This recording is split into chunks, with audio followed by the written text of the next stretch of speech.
मुअज़्ज़ज़ नाज़रीन, अपनी किताब माई फ्यूडल लॉर्ड में तहमीना दुरानी पाकिस्तानी सियासत का एक अहम वाक़या कुछ यूँ बयान करती हैं कि मिस्टर भुट्टो का हसना शेख से मुआशका चल रहा था, जो कि एक तलाक याफ्ता मगर इंतहाई खूबसूरत औरत थी। मिस्टर भुट्टो अक्सर हसना शेख से मिलने जाते, मुस्तफ़ा खर भुट्टो साहब को वहाँ गाड़ी पर छोड़ने जाते और फिर मुकर्रर वक्त पर ले आते। जुल्फ़िकार अली भुट्टो इस औरत के दीवाने थे। अगरचे मिस्टर भुट्टो के हसना शेख से ताल्लुकात वाली बात तब फैली जब भुट्टो साहब का सूरज ज़वाल पजीर हो रहा था, फिर भी सालों तक ये मामला एक खुला राज रहा। हसना शेख से भुट्टो साहब का मुआशका तब शुरू हुआ जब अयूब दौर में भुट्टो साहब वज़ीर थे। वो बड़ी शानदार गुफ्तगू करती और ख़ूबसूरत वो बला की थीं। सियासी गहमा गहमी के दिनों में ही भुट्टो साहब का हसना शेख से इश्क परवान चढ़ा। अगरचे हसना जुल्फ़िकार अली भुट्टो के प्ले बॉय इमेज से भी डरती थीं। मुस्तफ़ा खर भुट्टो साहब को हसना शेख के मकान पर छोड़ने जाता था, क्योंकि इस मामले में मिस्टर भुट्टो किसी और पर एतमाद न कर सकते थे।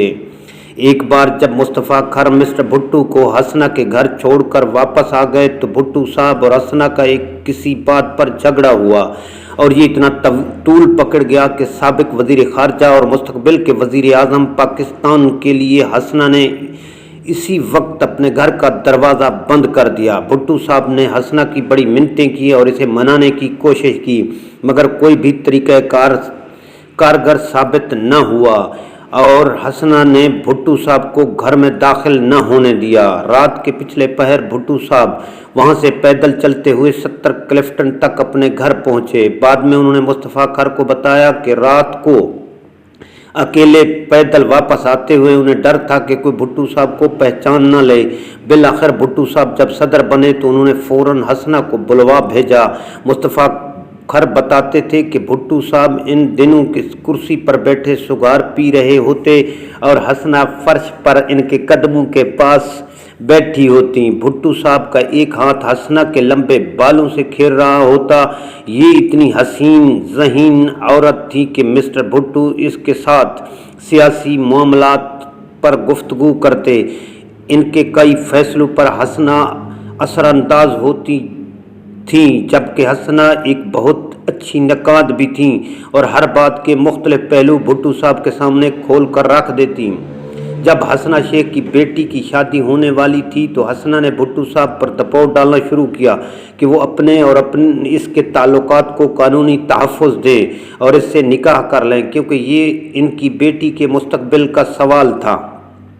भुट्टो साहब ने हसना की बात सुनी और इन्हें तजवीज़ दी कि वो चूँकि इस सियासी मोड़ पर दूसरी शादी के स्कैंडल को अफोर्ड नहीं कर सकते, हाँ इतना कर सकते हैं कि वो कुरान मजीद पर तहरीर करके देने को तैयार हैं कि वो हसना को बीवी के तौर पर कबूल करते हैं।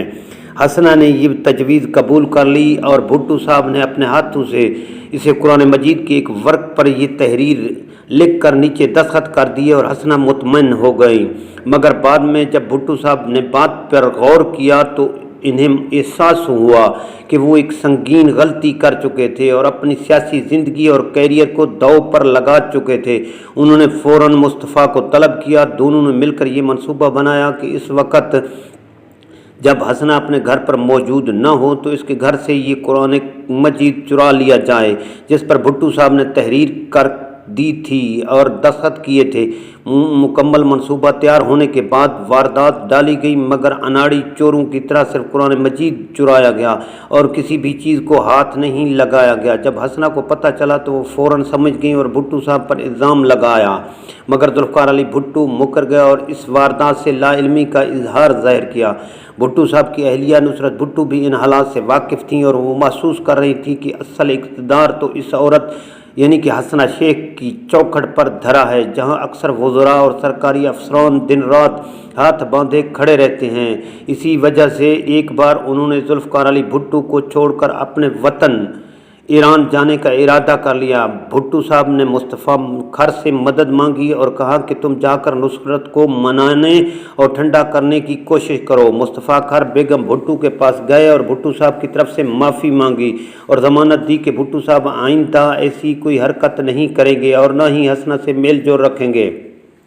तब जाकर कहीं नुसरत भुट्टो साहब को छोड़कर ईरान जाने के इरादे से बाज आईं, मगर इस मामले ने जुल्फ़िकार अली भुट्टो और बेगम भुट्टो के ताल्लुकात में जो दीवार पैदा की वो हमेशा कायम रही।